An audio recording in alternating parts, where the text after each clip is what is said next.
Gente, isso não é por causa do vídeo. Desculpa estar lançando outro vídeo, mas eu vou fazer um experimento aqui com vocês.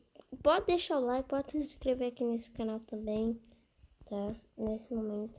Agora tá na hora do experimento. Tuturututei, tuturututei.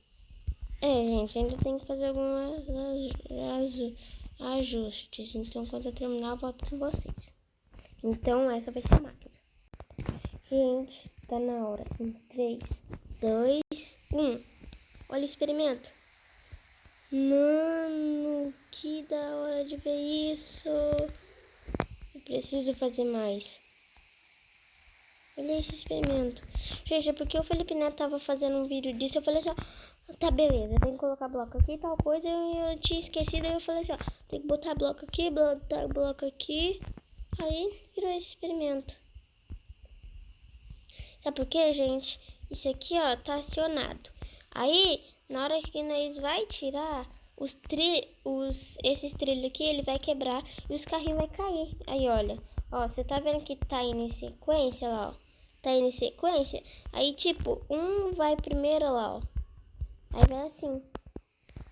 Entendeu? Então, eu vou fazer mais. Deixa eu tirar aqui os carrinhos, então. Porque eu falei assim, ó, pra tirar vai demorar um pouquinho. Puxa, puxa, puxa, puxa, puxa,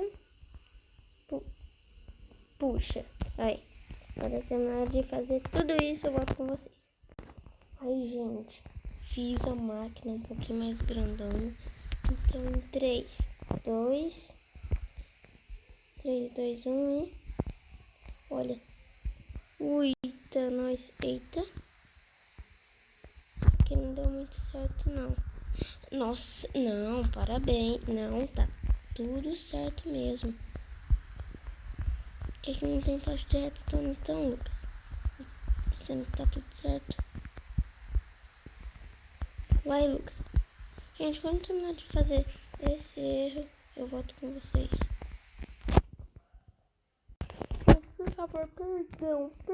Agora eu tô falando sério. Agora vai funcionar em 3, 2, 1 e... Olha.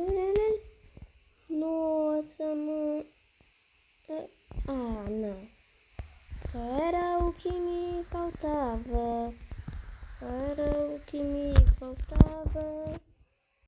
Agora tá tudo certinho. Eu tinha colocado o bloco aqui porque era pra ficar assim. Mas esse daqui tava colado ali embaixo. Agora vai dar certo. Tá, não coloquei esse carrinho. Não, você tá de brincadeira. Não, gente, perdão mesmo. Não, se não der certo, a gente vai parar o vídeo. É porque eu quero mostrar pra vocês mais grande. Porque eu vi que tava da hora. Agora vai dar certo em 3, 2, 1 e... Agora deu certo. Ó. Mano. Olha esse troço, velho. Mano do céu. Ai, que gostoso. Então, tchau.